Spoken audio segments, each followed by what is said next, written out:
Hands up, Kyle, hands up. Keep your hands up. Oh, my destiny. No Keep your hands up, Kyle. Hands up. Take it, yes. Take it, yes. Yes. Rain them. Step by him. Step by him. Step by him. Step by him. Step by him.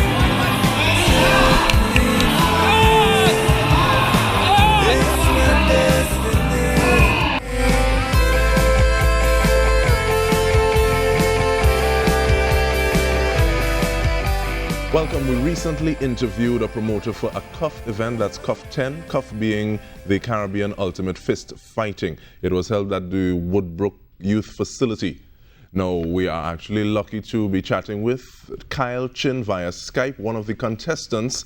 He actually won his round, so we say hello, Kyle, and thank you for actually being part of this segment.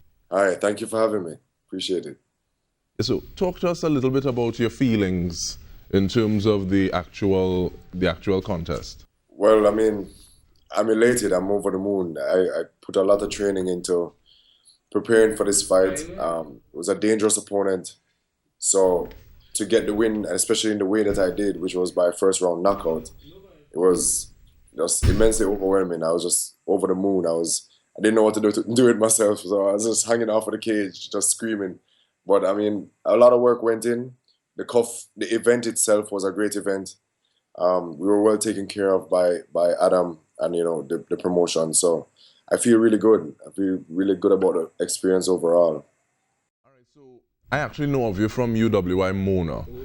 Talk to the journey towards MMA things. Well, yeah, as you mentioned, we know each other from university. I did my degree in literature and philosophy, and it was actually. Martial arts I've always had a love affair with martial arts. Was a Bruce Lee fan as a kid, Van Damme, Jackie Chan, Jet Li, all of that, So definitely was always, and did karate as a young youth, but, separated from it, did other sports, and, kind of came back to it much later on, many years after university and after film school. I shouldn't say many years, so it made me sound very old, but after film school and university, revisited the martial arts, started doing Kung Fu again, started doing kickboxing, and actually started competing in kickboxing. I actually got sick in 2012. I came down with a rare disease called Still's disease, and that kind of debilitated me. So I was physically unable to do much, and coming out of that, I used the martial arts as a rehab kind of tool, and ended up competing in kickboxing, and then just became addicted to the drive of what you're able to accomplish with your own body, and I just, kind of still riding that wave and seeing what I can do. In terms of getting that rehab, doing what you can with your body and seeing what your body can do, talk to me a little bit about the preparation that goes into events such as preparing for CUF. Oh man, well, I mean, I'm balancing, my martial arts with work and other obligations, but I'm training twice a day. I'm doing weight training. I'm doing, strength and conditioning, explosive power, plus, technique, sparring, a lot of drills, wrestling training. We incorporated a lot of wrestling this time, as well as our jiu-jitsu, which we're always doing. We're always doing jiu-jitsu. We're always doing, our striking arts, kickboxing, and so on. So, it was really an intense training camp. I actually hurt my back early in the training camp, when I had started with weight training. And took a little while, had to kind of take 2 steps back to sort out those injuries. But, thank God I was able to get through it. And thank God it happened early enough in the camp that I was able to rehab the back again and keep going. I hurt my shoulder as well. But, this is the nature of the game. It's the nature of the game. You tend to push your body really hard just so you can get every inch, out of it. And, I got hurt a couple times, but I was able to perform great because I was able to just push myself and continue training. All right, now you're saying that's the nature of the game. What is the nature of the game in the Caribbean? Where are we in terms of MMA? And where do we need to get to? We're growing. CUF is a shining example. Trinidad is a shining example, to tell you the truth. I mean, you have 2 organizations there that seem pretty big. CUF is definitely the premier, league in the Caribbean and is pushing the whole movement. They're bringing in fighters from all over, and that is key because it's exposure. It's exposure, and it's also raising the level of competition. I think generally what the rest of the world, I shouldn't say the rest of the world, generally what America, the US would have over the Caribbean right now is just their intercollegiate and their inter-high school wrestling. The wrestling is a huge aspect that gives them a one-up just because of how deeply ingrained it is in their high school culture and their college culture to compete in wrestling. So if we can get that happening for us in the Caribbean, the level of competition would go up for us as well. But other than that, it's just the exposure is great. We're bringing eyes to the Caribbean, and the more and more our fighters show themselves on the world stage is, you know what happens from there, All right, now what would you say to the person thinking about getting into MMA? You said that you did literature and philosophy. What would you say to someone who just has thoughts, I wonder if I can do this?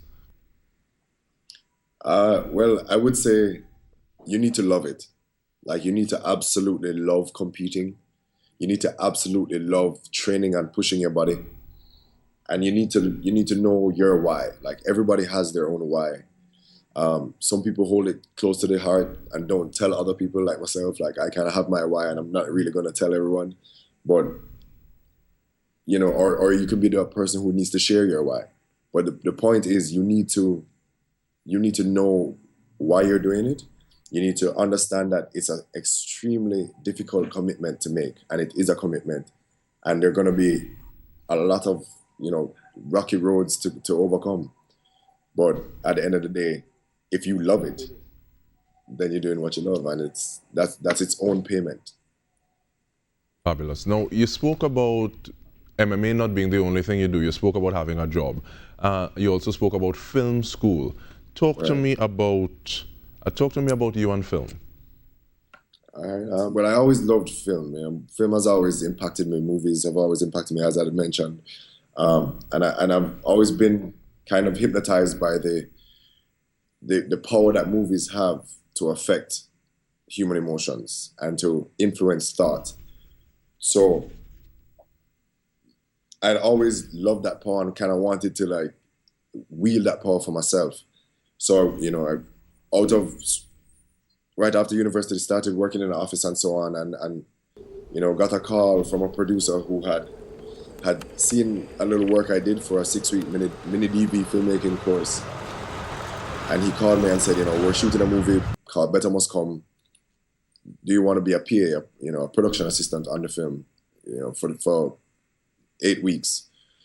So I quit. I was working at a bank at the time. It was like the premier financial institution in Jamaica. And I quit that job, went full 100 into working on the set.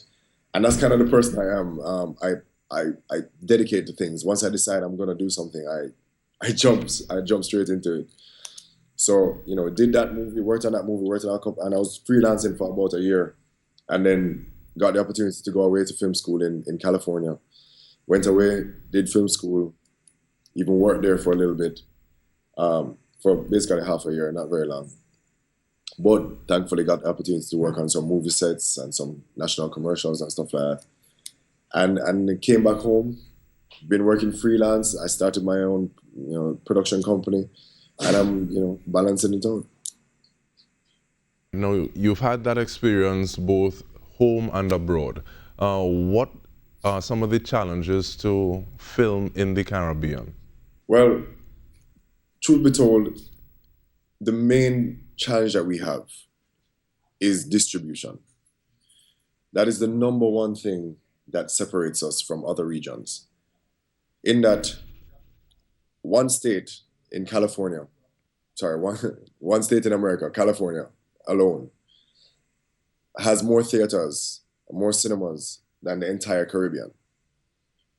And I just say that to say that the amount of eyes that can get to each product in a market like the States or Asia or Europe is much, much, much bigger, than the Caribbean. So we have the difficulty of getting investors to believe in our products enough to put the money in and think, because investors will always think about the comeback. They'll always think about, you know, how the return will happen. So, you know, with that in mind, it's always the idea that how can we make back our money? So distribution is our thing. Once a distribution outlet is set up, it could be from the Caribbean to Europe, to Asia, to North America, South America, whatever it is, distribution outlets will be the key to bringing our film industries, you know, to the forefront. In terms of looking at what has already been done in the Caribbean in terms of film, and going from names like The Harder They Come to Better Must Come, what can we do, or how can we work towards breaking out of that island stereotype, or that island bad boy stereotype? Well, first let me say that I don't necessarily think that we need to. First, let me say that. That's like looking at Francis Coppola and saying, hey, don't make gangster movies. You know what I mean? Like the Italian mob movies were a huge success. When America was doing Westerns, there was a period they were just doing Westerns. There's nothing wrong with it. Now, what I will say is that variety is obviously amazing, and you want to have variety. But there's always a prevalence of one subject matter just based upon, you know what I mean, numbers. It's just numbers. Now, there was a film recently called Destiny that did extremely well in theaters in Jamaica. Some record-breaking runs and so on. And there was no violence. It was a drama. It was a drama. It appealed to that soap opera nature that, you know, that people have, like that soap opera kind of vibe where, you know, you want to watch the little drama unfold between, you know, couples and so on and so on. And it was hugely successful. I think good work is good work. And once good work is done, you know, it's good. It's just that people have this idea that a riveting story is going to involve, you know, the violence, and it's going to involve hard knock stories.